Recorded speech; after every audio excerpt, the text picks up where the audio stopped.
Hello, everybody, and welcome to another episode of The Gadfly. I'm your host, David Rich. And back on the show, this is twice now, the second time that she's been on, is S.A. Barnes, author of Dead Silence. Okay, very cool. You're not sure which one is the title. Is it Ghost Ship? Establish until you get to the bottom of it. Like, oh, that makes the most sense. When the final version comes out, the tagline will be smaller, but I think the idea was they wanted to catch people's attention with that. Oh, it definitely does that. And I love it's that. It's a cool cover. It's a cool cover. And I just noticed today it says uncorrected advanced reading copy not for sale. So I need you to sign this so when you're super famous like that Game of Thrones dude, I can like sell this for $1 million in return. I would be delighted to sign it. I would not hold my breath on the $1 million, but sure. It's real. So, and I'm not kidding because I mean, I thrive on my honesty. I mean, I'll be polite even if I'm trying to be negative, but this is a really good book. This is well written. I mean, I found myself looking up words, which I think is always good when you're reading something and you can expand your vocabulary. Sure. Alacrity? No, I'm not going to remember it. Damn it. It means like to approach something with alacrity. Yeah, alacrity. And I'm like, what is that? I'm like, that's a great word. You know, I pictured like a child being called up to the chalkboard to do something. They're like, okay, ready to go. You know, like alacrity. So that's very cool. And there was a couple others where I had to look up to. But no, well done. I mean, seriously, well written. Great character development. We're going to try to talk about this without giving anything away. Yes. Which we'll see how that goes. First of all, if we have to say anything spoilery, we will just give you a warning. And we'll say spoiler alert. Yeah. Okay. Thanks for coming back on the show. Thank you for having me. Just real quick, I know we just talked about it, but just so everybody knows, how are you? Generally speaking. Doing all right. Doing all right. You know, it was great to see family for the first time in a couple of years, actually, over the holidays. And because of, I mean, we'd seen them, you know, other times, but not at Christmas or anything like that. And then, you know, with the rising numbers, we decided to sort of close things down and spent sort of a quiet New Year's at home with the dogs and just trying to kind of, you know, get through. And gosh, you know, I feel bad complaining about the weather because it's been so mild, but now I'm sitting here thinking I'm waiting for it to warm up. And it's a ways before that happens. So yeah, you got some time there. And it's brutally cold outside. Yes. I right now I'm just sort of in between things, and I just because of my jobs, my main gigs are seasonal, so I just right now I'm delivering pizzas. I did that today. So you stand outside ringing the doorbell, like waiting for them to show up. You're like, so anyway, enough about me. Okay, good. I'm glad you made it through the holidays safe and well. You know, yes, for sure. I did the same thing. I didn't do anything on Thanksgiving. I didn't do anything on Christmas. I did nothing on New Year's. It was fantastic. For introverts, there is a slight silver lining to all of this COVID precaution. Oh man, when they did this major 2-month shutdown early last year, I'm like, okay. I'm like, I could sit at home for 2 months. I got plenty to do. That's no problem. Exactly. So very cool. All right, so let's talk about the book a bit. It comes out this month. Does it come out January 1st, or when does it come out? When does it? It was originally scheduled to come out January 25th, but supply chain issues and all that stuff that's been going on is hitting publishing as well, so it'll be out February 8th. Okay, so not too bad. A week later. No, just a little bit later, and that's great. I was nervous because I know some books have gotten pushed further than that, so that was good. The publisher fought to get that date, which is wonderful. So, can you explain the supply chain problem concerning books? So, this is what I think it is, and someone else may know more about it, but I guess, and I learned this only this past year when they started talking about supply chain issues, it could be one of a couple things. The first thing is most of our printing, I believe, is most of publishing's printing, and when I say that, I mean like the big 5 publishers, is done overseas in China, which I did not know. So then you're dealing with not just issues in terms of people being able to work, actual like guys running the printing press or whatever needs to happen. But then you're also dealing with getting it back over here on a ship and then the port issues that we're kind of all familiar with, the possible toy shortage at Christmas and all that stuff. It's the same thing. Like, they just got to get books there, get it loaded onto a truck, have enough truck drivers to get it to the bookstore. And then I was actually on Instagram earlier tonight, and some of the bookstores that I follow are having to shut down early because of staff shortages. So I think it's just all of that stuff kind of combined together. I also had heard from my agent, I think last year, that some of the printers that the publishers have used for a long time during the pandemic. Now, so like, last year, not, recently. So I don't know what the situation is now, but they had actually stopped taking printing jobs for publishers because it was more financially beneficial for them to print boxes for like Amazon, because so many people were ordering things and they could make more money to keep up with the shipping that was going on. So I don't know that that's still true. That was the moment in time, like I said, last year. But yeah, so there's a lot of weird things going on everywhere. So they stopped printing up books and printed boxes for Amazon. Okay, that's great.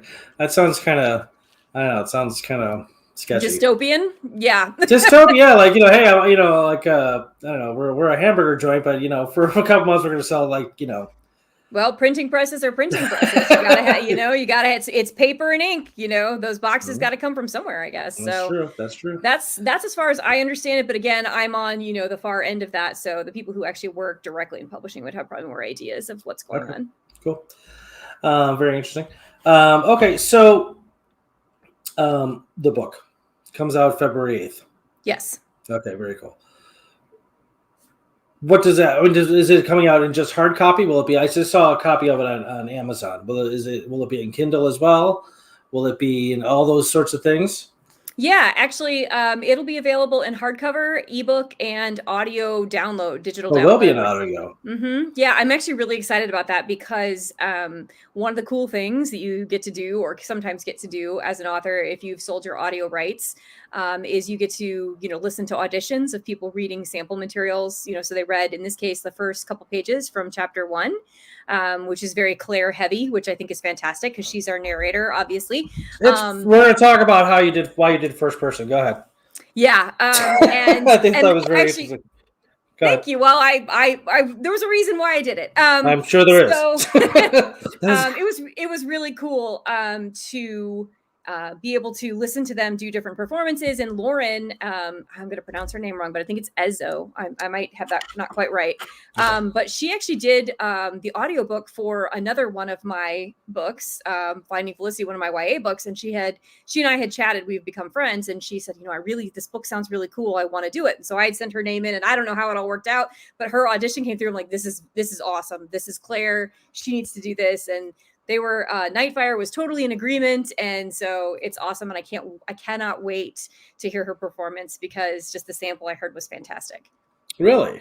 That's great. Yeah. Okay. That's very cool. And actually that was one of the things I was going to ask you about was the audio version, if there was going to be one. And if so, because some of it, like you can have like Alexa read a book, but it's like it's listening to a robot do it.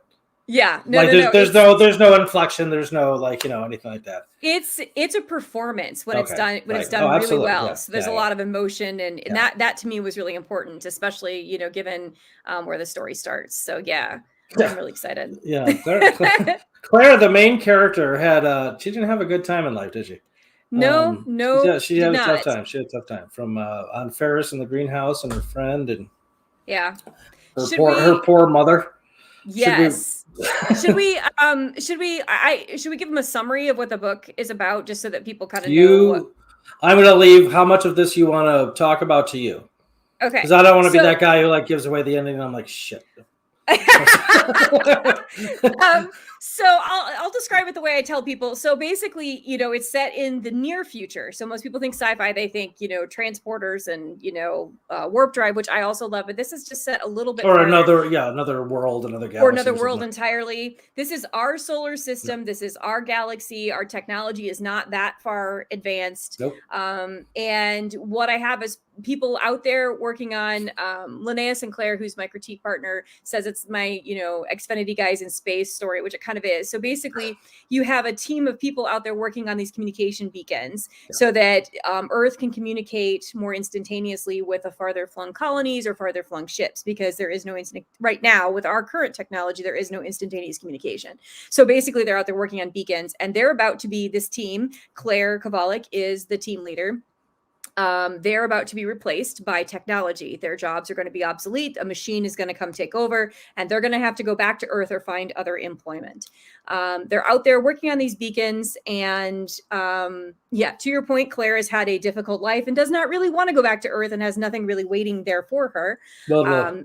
No, yeah. So when they pick up a distress signal, an outdated, strange distress signal, they decide to go check it out.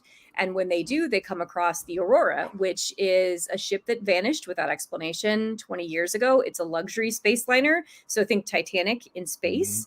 All these famous, wealthy celebrities, influencers, those type of people were on board, and it was just gone. And no one knew what happened to it. And it's presumed exploded, lost, whatever.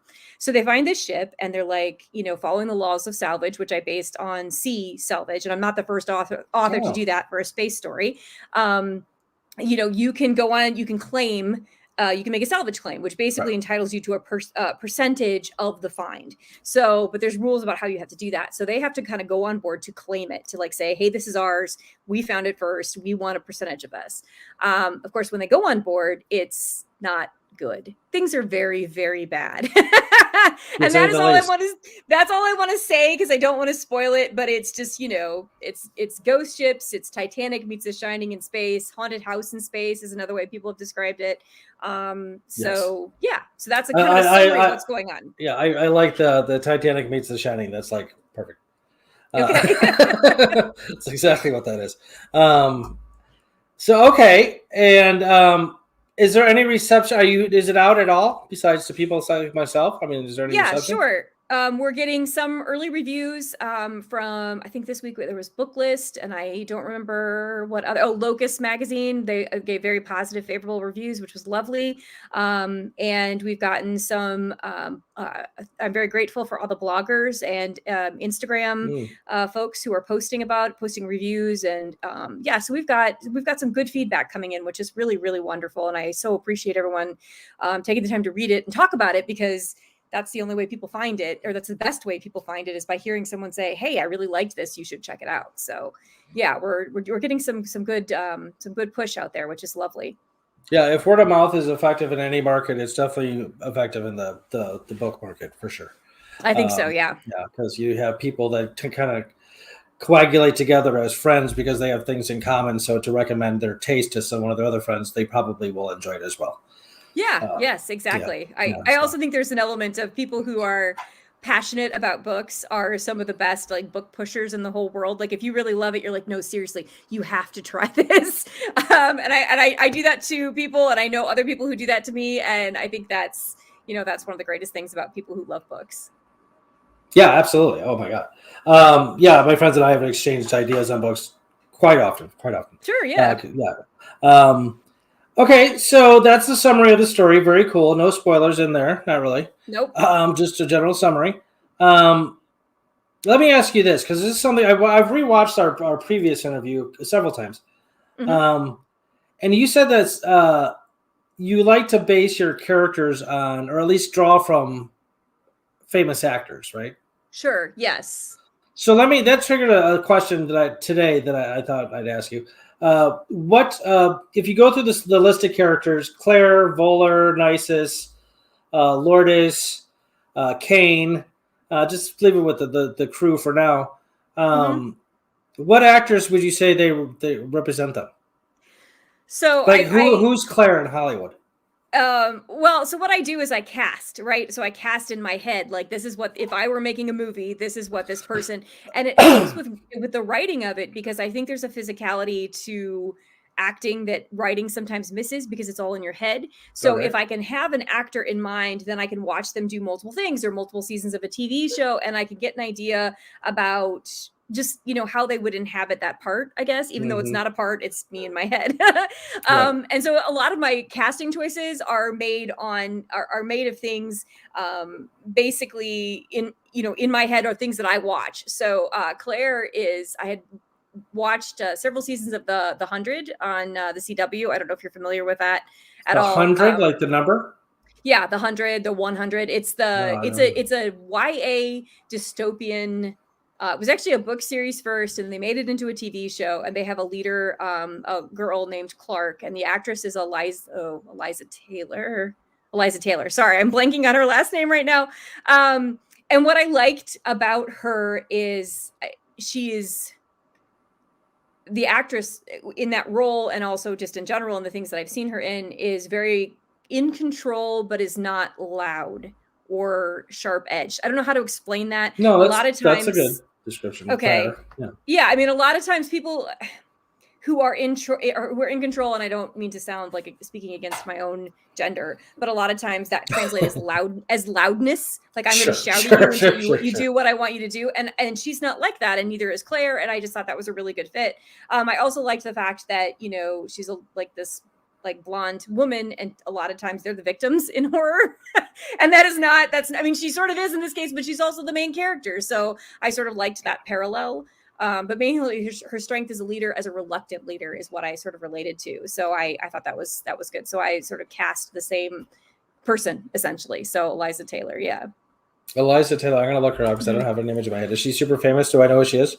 I don't know that you would. She's roughly, actually, that was the other thing too, is even though she played a teenager, she's now in her early 30s, I would say. So she's pretty close to Claire's age. I know her. Yeah. Dude, she's hot. What Claire looks? Claire looks like this? Yes. Okay. We'd have to start over again. I never really, I thought of her as attractive for sure, because she and Kane, well, okay, no. But yeah, okay, but I didn't. Okay, cool. And I didn't have somebody for everybody. So the other person that I really had solidly in my head from the beginning, like if I ever were in a position to meet this person, or or ever in a script, I would say, I wrote this for you. I wrote this with you in mind, is Voller and Eric Balfour. Do you know who that is? Eric Balfour? Is he an actor as well? So he's just a crude, vile... No, he's jerk. Funny. No, he's funny, and he's got that ability to. He actually. So the way I know him first is from playing a small role on Buffy the Vampire Slayer as Jesse. Do you remember Jesse? I never watched that show. Okay. So that was a really good show. But he also played. Oh yeah, I loved Buffy the show. Yes. Really? I saw the movie. Oh no, the movie's terrible. Don't watch. Yeah, I didn't like the movie. No, the movie's awful. Too late. What's his name? Eric Balfour, Balfour. Four. Mm-hmm. He was on Haven. Yeah, I know he is. Yeah. So that's Voller? I can see that. That's Voller, yeah. Mm-hmm. All right. Yep. And only because I knew he could do it. Like, I think it takes a special kind of person to be, forgive my language, but to be an asshole and still be charming. Right. And I feel like that is what you need. You need that kind of person who can pull that off. And I definitely see him as that type of actor who could Interesting. do that. Okay, very cool. That makes an asshole, a charming asshole. Yeah, okay. Basically, yeah. Okay, so those are the only two that actually refer directly to characters. Okay. Yeah, the ones that I really had firmly in my head. Other people I kind of would envision a certain way, and things would kind of wibble wobble. But Claire for sure, yes, and Voller. I don't know why. I don't set out to do it that way. It just sort of happens. Did you have those actors in mind before you even started writing, or were you writing Claire and saw Eliza Taylor like, I can put these two together here? Whenever I start writing, I have to know a name. I have to have a character's name. I really can't write until I feel like I've got the right name. In fact, the project that we just submitted into Nightfire for their review, I changed her name, I don't know, probably 10 times, because I just didn't have the right name for her, and I can't go forward until I get it. So I had to find a name that fit for Claire. So that's always my first step. And then when I have that, I'm looking for... This is going to sound so new agey kind of, but I'm looking for the vibe, right? I'm looking for something, a person that gives me the right like feel for that. Like Voller gives, like, you know, Eric Balfour gives me the right feeling for that. So I'm looking for that. And because especially for my main characters, lesser so for the secondary characters, but for the main characters especially, I want to be able to picture them very, very clearly because that's easier for me. So there are I have favorite actresses because I typically tend to write women in lead roles, but not always.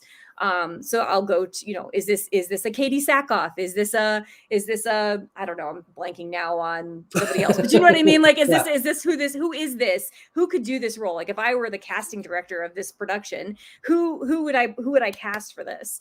And so that helps me a lot. And so I have the role first, and then I look for the person to play it. Again, all entirely in my head, not really anything to do with real casting. So well, no, okay. I have to be clear on that because there are people who do think that authors come in and maybe like somebody, you know, uber famous like Stephen King can come in and go, I want that guy to do this. Authors don't have that kind of power. So, you know, I have to be clear about that because although when I wrote YA, I used to get emails on a weekly basis asking if I would please let them audition for a movie that did not exist yet of my Ghost in the Goth series for the part of Alona. And I'm like, you guys, even if it existed, I don't have that power. So sorry. Okay, that's it. That's pretty flattering. Like they love the book so much. Like this is going to be in a movie, no doubt. Could you cast me, please? Yeah, that's you know, that's exactly what it was, and it was very sweet and very nice. I just try to make sure that's really clear. I got you. Less an issue with adults probably than with kids, but yeah. Let's talk about your other book because I saw the title of it the other day as I was scouring the internet looking for information on you. When did that come out? So The Ghost in the Goth, my first trilogy came out. The first one came out in 2010, and then one each year after that. And then I had a sci-fi series also with Disney Hyperion called the Project Paper Doll series, and that was 2013, 14, and 15. And then I've had a couple standalones since then. So you have two trilogies, 3 standalones ish. Two trilogies, 2 YA standalones, and then 2 adult romance novels. Yeah. What's YA? Young adult only. So like, yeah. Mm-hmm. Yeah. So teen. Yeah. And then the romance novels are for adults. Yeah. Mm-hmm. Is this part of a trilogy? That sounds? No, it's not. In fact, I kind of hesitated. The thing that I'm working on now could be in that same world farther along, like, you know, 100 more years in the future. But I'm not sure that I'm willing to set that example yet. We'll see. I haven't made up my mind yet about that. But no, it's not. Nothing's connected. I feel like that was a pretty contained story, so I wanted to leave it that way. Okay. Like I said, I'm about 35, 40 pages from the end, so I don't know. Do you find yourself? Go ahead. No, I was just saying, I'm being careful. I promise. I won't. Yeah, I know. I got nothing to do tomorrow, so I'm gonna just sit here and read the rest of it, and it shouldn't take long. What was I just gonna ask you? Oh, so this is maybe this is an odd question. It's something I heard from an interview with Prince not too long ago, and by no stretch of the imagination am I comparing anybody in any area of life to Prince as a musician, because you'd be really hard pressed to be there. Yes. But he said that when he listens to other people's music, he's always finding himself changing the song in his head to the way he would have written it. And as a musician, I certainly have done that. And as a reader, I do it too. Like, I'm like, okay, well, I would have written this chapter differently. Blah, blah, blah. Do you find yourself doing that when you read other people's stuff? And he even specifically said, and I put this out there, he's like, not that the song had no merit in its own, because the song was great in and of itself. That's just how my brain works. That's just where my mind goes. I think I'm going to answer very carefully. I think a lot of writers, and I'm one of them, start out as frustrated readers.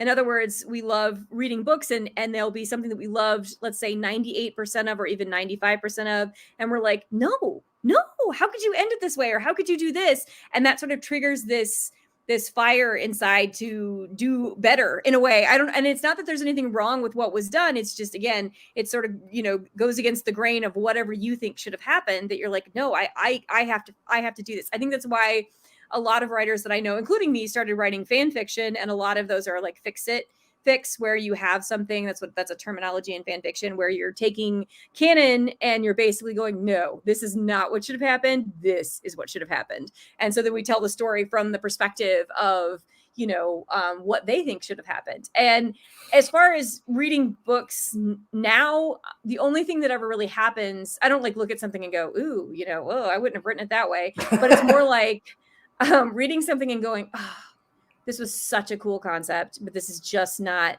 what I was hoping it would be. If that makes sense. Like, this is just sure. I mean, there's no doubt. Look, who very often in life, whether it be fiction or real life, you get disappointed by the conclusion. Okay. Yeah. Okay. Sure. You're just like, really? All this time I spent all this time reading this, and this is the conclusion. So at the end of The Sopranos. Are you kidding me? What it just goes to black? What the hell does that mean? You just pissed off everybody. And yet people are still talking about it. How many years later? Like, a part of me wonders if that's definitely a theory.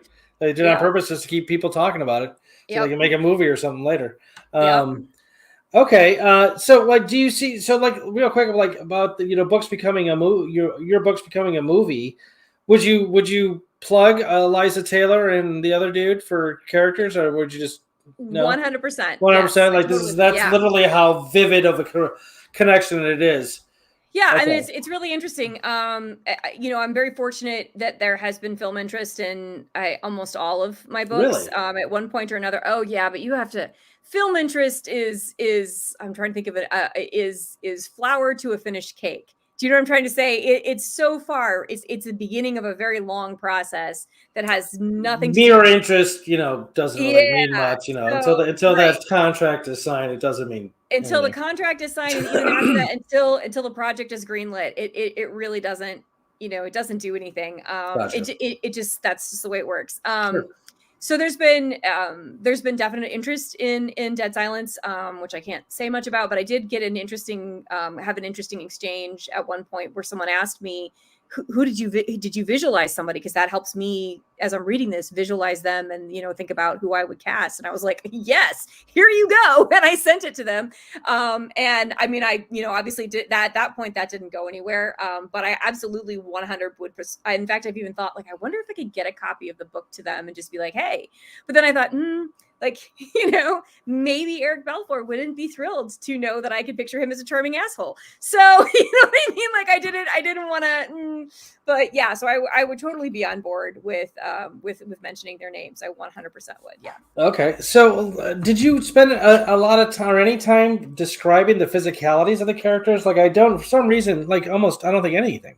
There's one part where Kane, after bad things happen, where you and he pops out of some clothes, right? Yeah.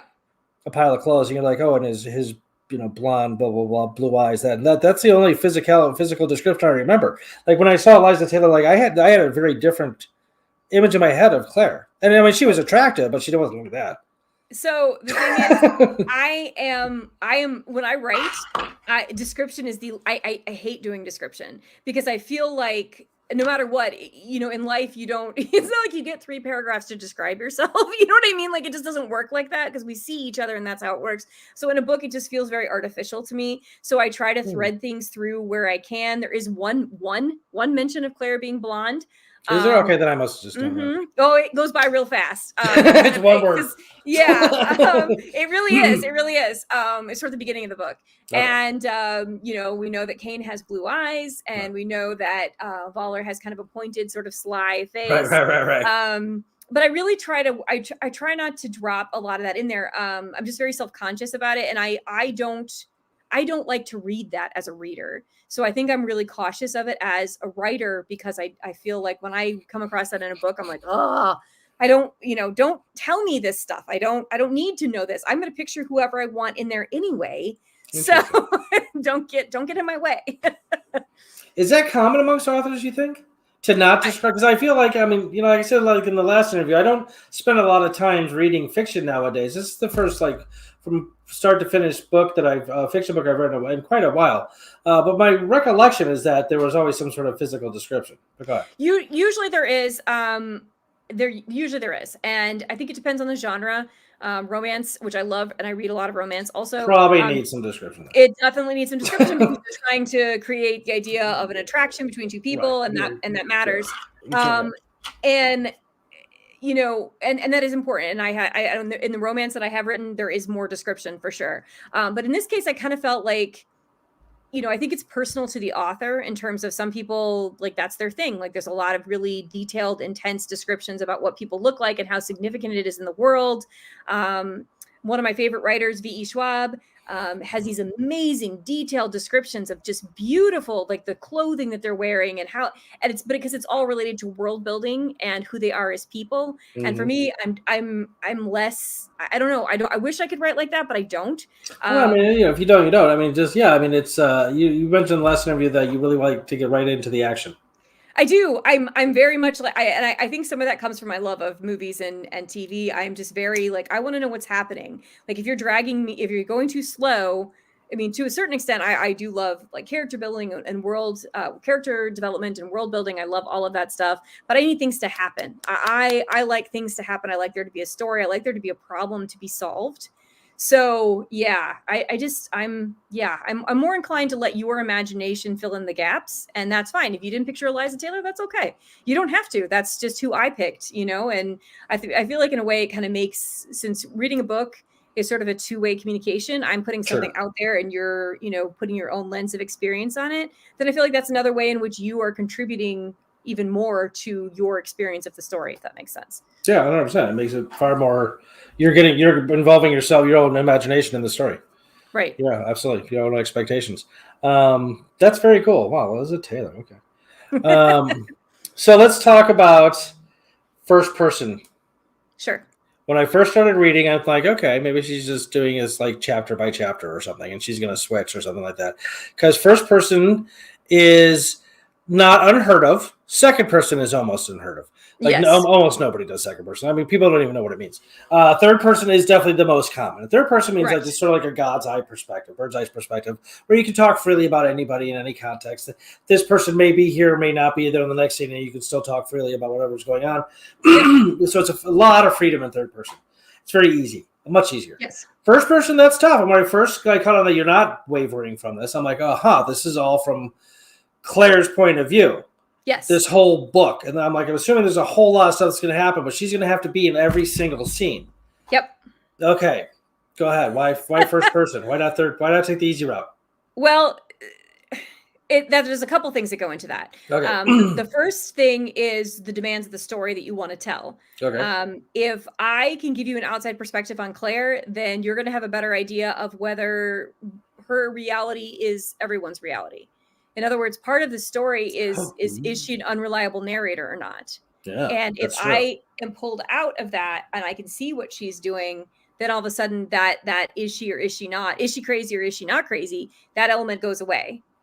So I really wanted you to be in her head, because to me, part of the horror of it, part of the literal horror of it, is that she can't trust her own perceptions. She doesn't know what's real, and she's trying, but she doesn't know.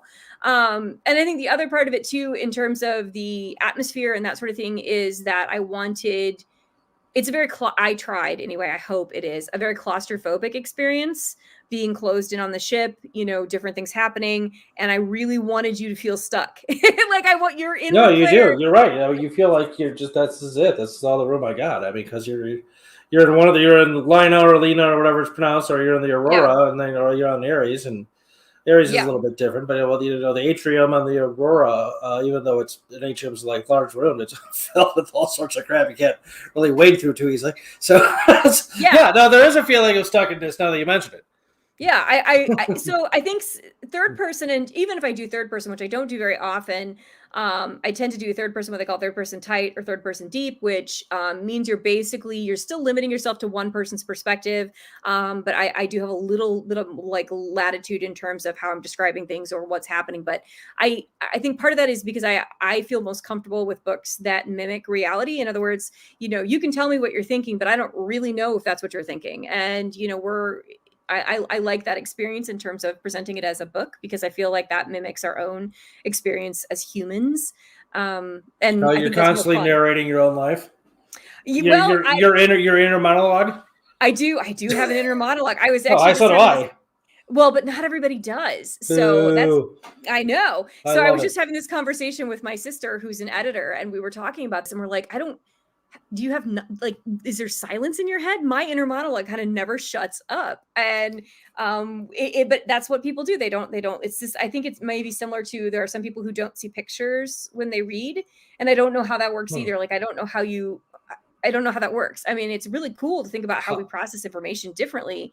But my head is loud all the time. Yeah, absolutely. As is mine. And I definitely have vivid images when I'm reading books. Yeah. That's part of the joy of the experience. Right. Exactly. Yeah. Exactly. I don't understand that. What do you mean you're reading and you can't picture anything? That doesn't make any sense. I don't know. So what's happening? Right. In your brain? When you read like a technical writing or science, again, philosophy or something like that, there's little imagination, if any. Yeah. But that's just because it's pretty conceptual. It's all abstract.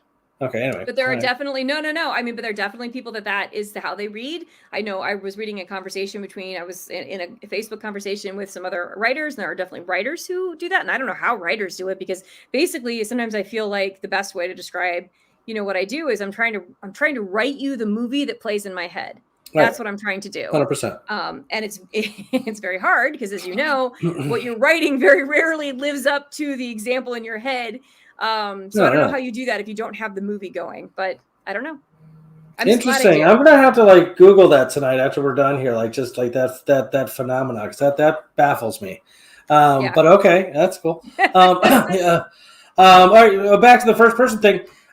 Did you find at any point getting running into limitations you wish weren't there because you had chosen? Let's not say that you got to a point where you're going to start over from third person or anything like the drastic like that. But did you find any obstacles? Man, I really wish I could explain what's in Kane's head right now, but I can't because it's got to be all clear. Anything like that along the way, or were you did it work out well?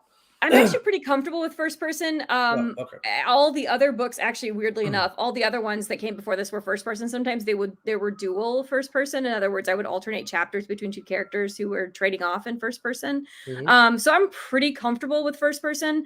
I would actually probably feel more self-conscious writing third, just because, it doesn't feel quite as natural to me after 10 books to do that. But I think you have to figure out, this is again my opinion on it. I think first person, the key is you have to have you've got to be really keyed in on their voice, what they sound like. You really have to be. So with third, I think you have again, not that you can't be keyed in on them, but you've got a little bit more responsibility as a narrator, I feel like, whereas in first person you are everything, but you're really, the voice has to come through in a different way. So as long as I got a good grasp on the voice, I feel like first is actually easier for me. But sometimes you make different decisions, based on what information you want the reader to have and what you don't want them to have. So I think that's actually a very clever line of reasoning as to why you chose first person, because of Claire. And now, it definitely shows her mental struggles come across very, very well. Yeah, for sure. Very interesting. Okay, so let's go back to the first trilogy you wrote, the Ghost. What is it called? The Ghost and the Goth is the first trilogy that I wrote. It's the 3 books: The Ghost and the Goth, the Princess. Oh no, it was Princess Poltergeist, Queen of the Dead. Oh my gosh, I'm forgetting the names of my own book, and I forgot the name of the last one. Now I can't remember without looking. Oh my gosh, where is it? Hang on a second. Now I can't. Yeah, no problem. On the spot. Body and Soul. That's it. I can't believe I forgot it. Body and Soul. That was it. So Queen of the Dead, Princess Poltergeist was actually the original name of the manuscript, which is why I got Princess Poltergeist. Yeah, I wanted. And then you changed it to Queen of the Dead. They did. The publishing house did. Yeah. So the basic premise of this story, which right now they're out of print, so you can't even get them, but I'm hoping to get them back up as ebooks later. Oh wait, do you have any copies at home? I want. I do. Yeah, I want some. I'll buy them for you. Okay, no, you don't need that. Okay. So the Ghost and the Goth, the basic premise of this is every mean girl cheerleader, type that you've ever known, who's just an awful person in high school. Her name is Alona Dare, and she gets run over by a school bus in the first chapter. and it's not sad because she sucks. Because she's a jerk. And when she wakes up, when she comes back, she's like stuck. Like the light didn't come to get her, and everyone's forgetting and moving on. Like she got to go to her own funeral, but now, like that was a Saturday, and now Monday at school, nobody's even talking about her anymore. And her best friend has moved on with her boyfriend, and so like all this popularity with Alana's boyfriend. And so all this popularity stuff that was so important to her is like fading. Like there's not going to be anything left of her life, and she's stuck here. And she's starting to disappear. Like the longer she's there, like she starts to vanish and kind of be gone for a while, and she doesn't know where she goes. So she's kind of freaking out about this. And then the other half of the story is this guy, Will Killian. And he is that kid in school that you always think is kind of weird. Like there's something wrong with him. Okay. Yeah. Wearing a hoodie, got his headphones in all the time, head down, like potential Columbine, kind of weird. Yeah, school. Okay. She even makes that reference to she's people are going to think you have a trunk full of weapons. Like she even makes that reference to him, because eventually what happens is, so it turns out he's not crazy, he's not violent, he's constantly tortured by ghosts because he can hear them all around him all the time, and there is an element of physicality. Like if they find out that when they're close to him, they can like push him, like they're like kind of their realm, physical contact, which is dangerous. So he kind of tries to keep his head down and not interact with ghosts. Well, she finds out that he can see her because he's kind of enjoying himself at the the prom queen, crying her eyes out in the middle of like the quad because people are forgetting about her, because she was awful to him when she was alive. And she's like, no, you need to help me. And he's like, oh no, I do not. Welcome to and so the story is kind of the two of them sort of figuring out how to help each other, because he's getting run over completely by ghosts and he's about to be committed to a psychiatric institute. And the two of them have to figure out, and then there are feelings, because it's very enemies to lovers trope, which is my favorite of the romance. Oh, is he good looking? Oh yeah, of course he is, but like in that pale, like Cillian Murphy, creepy sort like of a gothic. Yeah, no, like okay, I'm trying to think of like an example, but okay, yeah, I can't think of anything. Yeah. Yeah, so like kind of that pale, sort of scary dude, sort of, and yeah, so it's super fun. It's very, I call it my paranormal romantic comedy, because it's very like. Is it funny? I think so. I don't know. I mean, you're asking the wrong person. Yeah, I mean, it's. Did other people? I mean, it was obviously in print at some point. Did other people think it was funny? Yeah. Okay, there was a lot of The best compliment that I ever got is from I can't think of his name right now. Charles DeLint, who was a famous fantasy writer, and that sounds familiar actually. Yeah, if you Google him, you'll find him. And he had reviewed it for Science Fiction and Fantasy magazine, I think, and had written a review and saying that the dialogue, the kind of back and forth sort of sniping at each other, reminded him of Rosalind Russell and Cary Grant in His Girl Friday, which is one of those classic, black and white sort of snippy. Sure. And I was like, that's awesome. That's a very cool compliment. That's a great compliment for sure. 100%. Yeah, I like that a lot.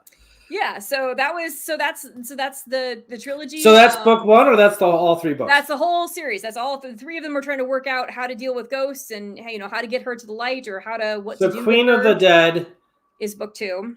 What's the first one? Ghost in the Goth, Queen of the Dead, Ghost in the Goth, Soul. But that's all one story.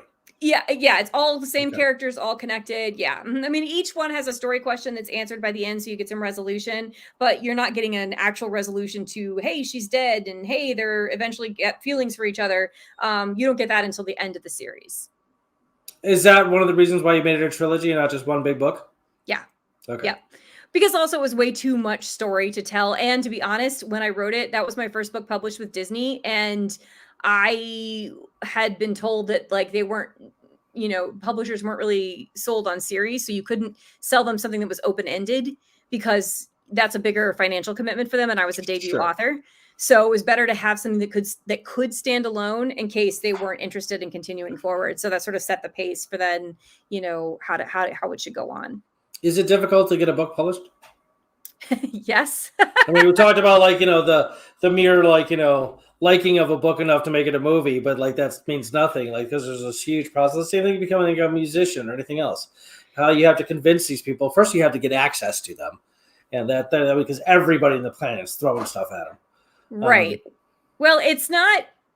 I'm trying to think of how to say this. It's not hard in the sense of like you have to know a special somebody or know the secret code word or, have bumped into somebody at a bar 3 times. You know what I mean? It's not like that kind of hard. It's hard simply because of the volume and because of the number of people who want to be published. And, the limited resources. It's really a matter of the right manuscript at the right time to the right person. Mm-hmm. And you are, as an author, only in control of a very small sliver of that. Your publishing path depends. If you're going to publish yourself, it's super easy to do these days. That doesn't mean it's easy to get an audience. That's different. But to have a physical book, if you're trying to be published traditionally, it is, you can know people, you can know all the people you want. But if your book is, I'm making this up off the top of my head, a vampire, slayer on the moon who is in love with, I don't know, an archaeologist or something. I don't know. I'm whatever. You know what I mean? Like, it's not going to matter. It could be the best written book in the whole world. In the end, it comes down to a business decision. I'm sure I know actually there are plenty of editors who've been heartbroken because they loved a book, but they couldn't justify an audience for it, which means they can't invest that money. It is a business decision in that way, not an art decision. Right. And we, I hope as artists, I think are looking at it from this. This is the story I need to tell. I need to tell the story of the vampire slayer on the moon who's in love with the archaeologist. I have to tell that specific story. There's your next book. Yeah, exactly. So it's sort of hard because, so from that perspective, and I think also, there is an element of, knowing how it works. There is a little bit of mystery in terms of, how do you contact agents? How do you, and all the information is out there. But it's not something people are familiar with, like on a day-to-day basis. How do I write a query letter? How do I write a synopsis? How do I reach out to somebody? What is the protocol for doing that? Do you have an agent? I do. Yes. Have you had one the whole time? I have. Yes. So would that be step number one? Let's say you just wrote your first book ever. How about you trying to get this published? Is that your first step is get an agent? If you are interested in traditional publication, yes, because most traditional publishers do not accept unrepresented manuscript except in very rare circumstances. Or so, like for example, Nightfire, my publisher, has opened submissions a couple times looking for writers, people of color, or people who are not typically represented as well, that they really want to see represented more in horror. Cool. Yeah, so they'll open that. Because that's something we're still trying to course correct for, to get voices out there that aren't heard as often. But yeah, you definitely, an agent, honestly, people kind of get flinchy about that because of the money, but an agent is worth their weight in gold. A good agent is worth their weight in gold. Because they know they know the ins and outs. They probably have the connections already. They do. And you know what? Honestly, if you've ever seen a publishing contract, it will make your eyes cross with all the legalese in there. And it's, you don't want to get caught on the wrong end of that because, publishers are doing what's best for them. You need someone in your corner who's fighting, for you and what's best for you. And while I'm on the topic, if there's anybody out there listening, this is just always my standard warning. An agent only gets paid when you get paid. So when you... Is that always the case? Always, 100% of the time. If someone is asking you for a check, then they are not legit. There are a few extreme exceptions, but yeah. So my agent, anybody's agent who is legitimate does not get paid until I get paid. So when I get a contract, they receive a percentage of the money that I make. So my success, their success is tied to my success. So that's really interesting. That seems to me to strongly suggest that an agent needs to actually believe in your work. Oh, 100%. So they're going to read the book first and be like, yeah, totally I'm representing this, or like, absolutely not, this is crap. Right. And it doesn't, my thought is, again, not being an agent, and I'm really glossing over a lot of this. My agent might be listening, flinching at me right now. I'm not sure. But, basically, I think they're looking at, yes, they want to love the book, because the thing is, as a writer, you have to really love the story you're working on, because you're going to read it 974 times, right? You're going to be in it for that long. And an agent has to be the same way. They've got to be willing to stick with you through multiple revisions. They have to really believe in a book, but they also know the market. So they're like, right. Yes. Did you know that I had somebody call last week looking for a vampire slayer on the moon story? And look, here you are with this. So I have to love the story, but B, I know the market. I know where the opening is for this, or I know an editor who was just asking about this. So yeah, that's really, really important. And if you're interested in, pursuing publication, with, Macmillan or with, Simon & Schuster or whoever, that's going to be your first step, is finding an agent, a reputable agent. How would one do that? So there's a lot of different ways that you can do that. And I keep in mind also that because I have been represented for a while, I know things have changed. Like there's, oh gosh, it's called Pitch something on Twitter. I cannot think of, I'm blanking on it right now. Pitch Fest, Pitch something. And basically what that is writers can go on and write like a tweet that summarizes as a pitch, and then agents can look through it and, click on it and say, yes, I'm interested, send me this.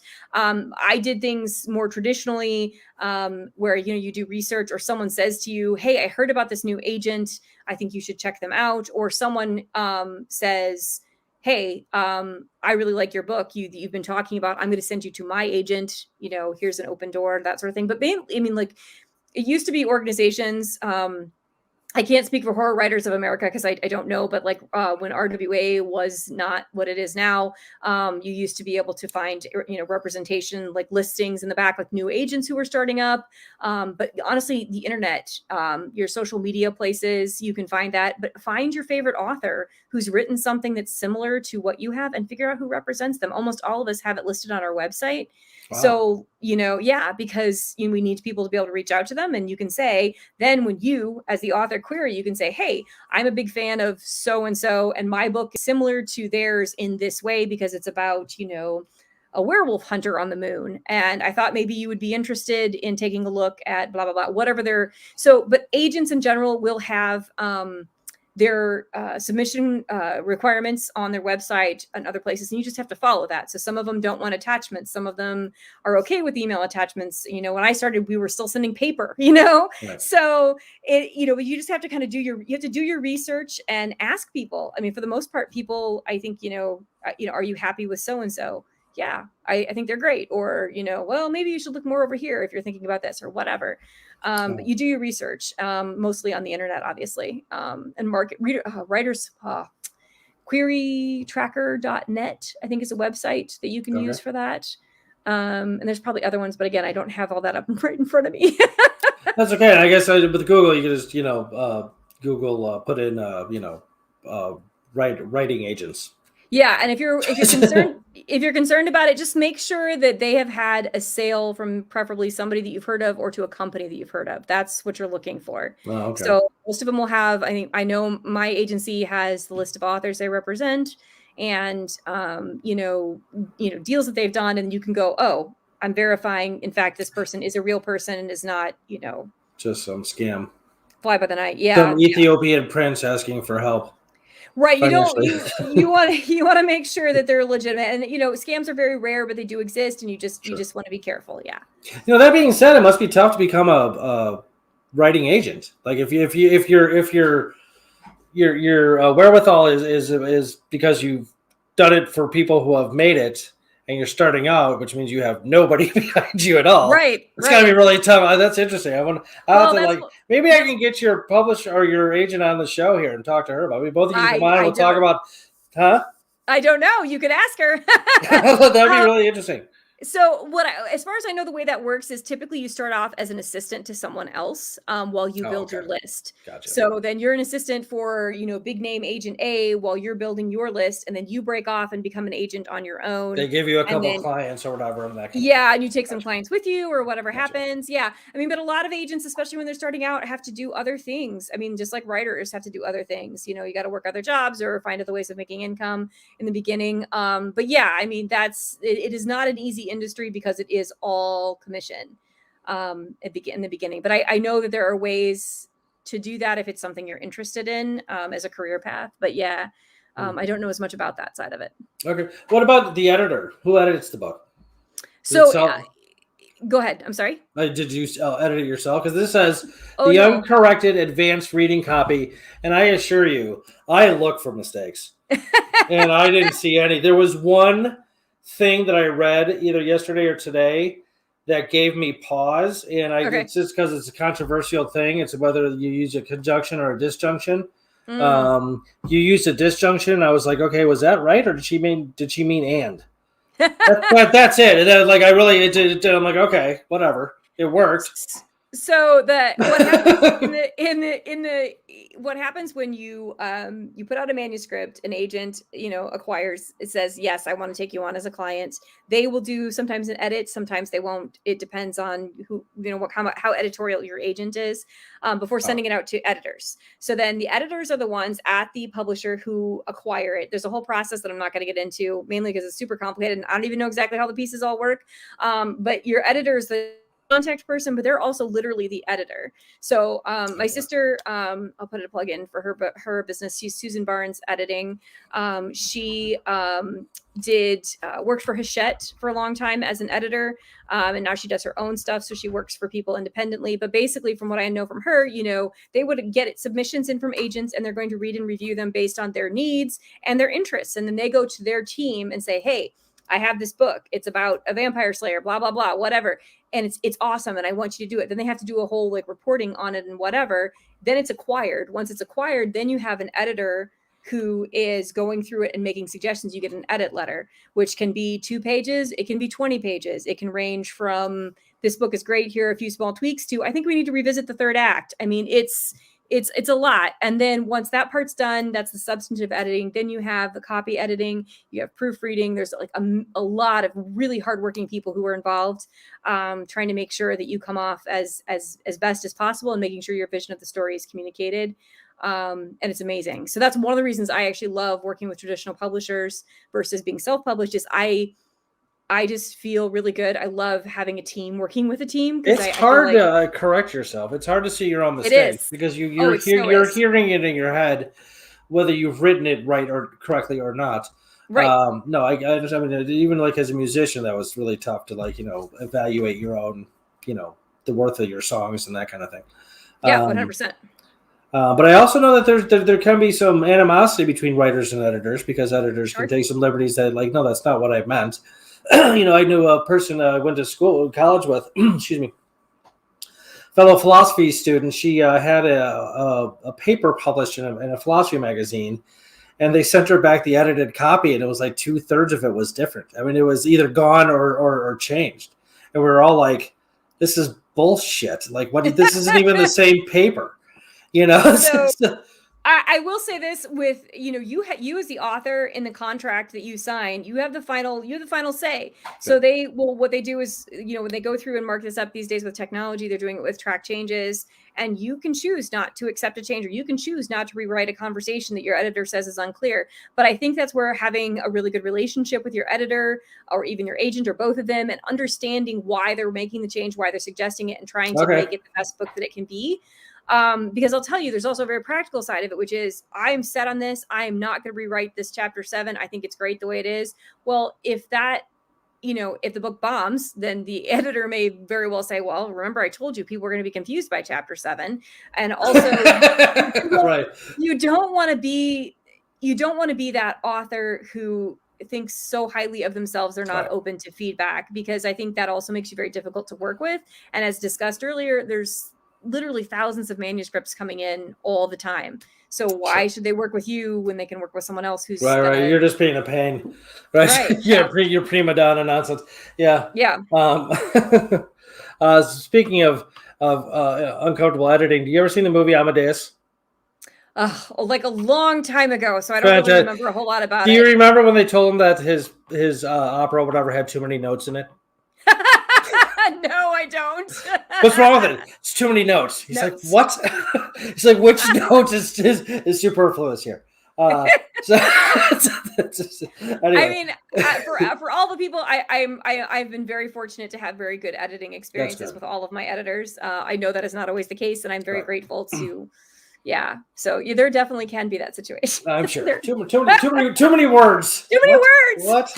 Too many singular articles. Anyway, we only got a couple of minutes left. So let me ask you this. This is just more of a not exactly related to your book, but indirectly related. Do you believe in ghosts?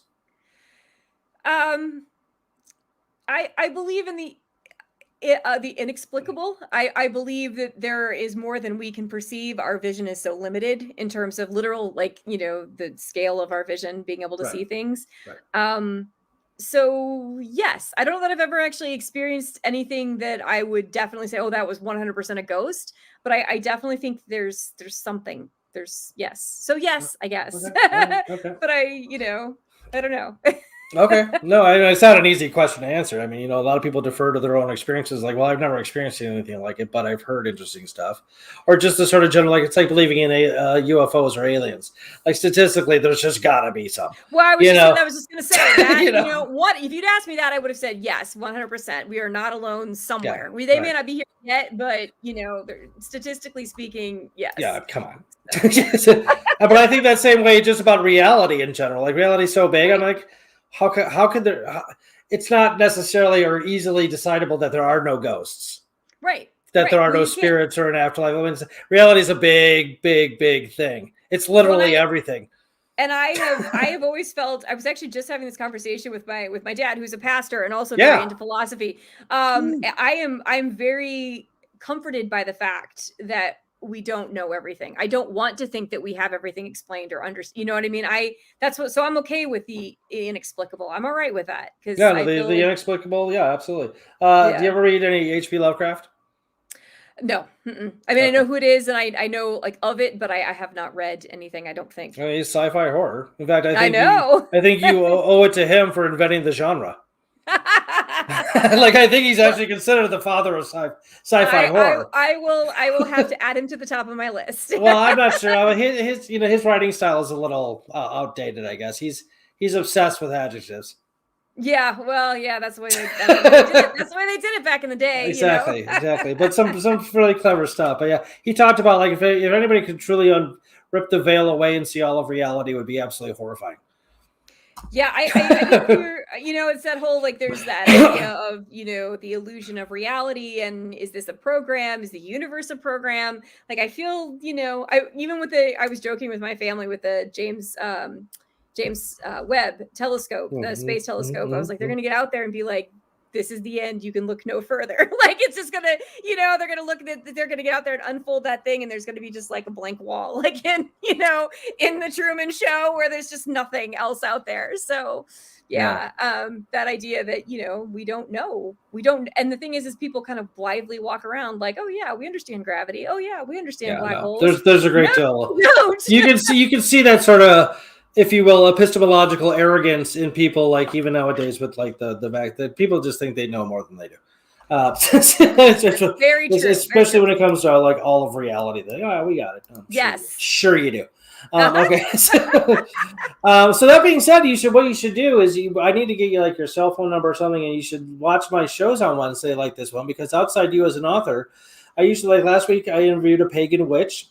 Cool. We talked about tarot cards and psychic. I interviewed a psychic medium and UFO, a UFO expert and stuff like that. So like I actually have the number of a local ghost hunter.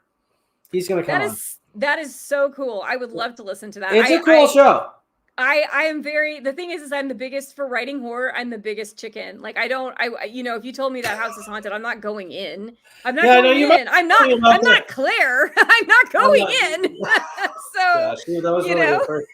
Just, well, you mentioned that in the last interview that I said something about like, occultism. So you're like, no. Nope.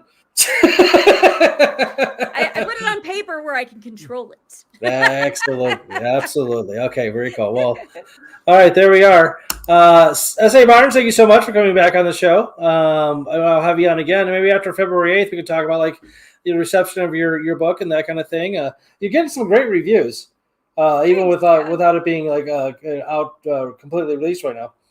Which is very cool. So, and I very much enjoyed it. Very, very much. Like I said, I'll knock the rest of it out tomorrow, and I'll let you know.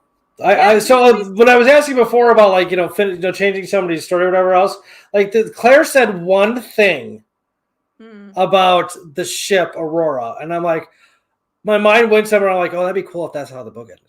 So we'll see. I don't know. As we'll see. Anyway, so very cool. Thank you so much. I'm very curious. Well, you'll have to email me or text me or something and let me know, because I want to know if I did it right. Well, no, it's not right or wrong. Well, no, if it was foreshadowing, that's what I want to know. That'd be a very, very interesting foreshadowing. Yeah, that'd be cool. Anyway, okay, cool. All right, cool. I'll let you know.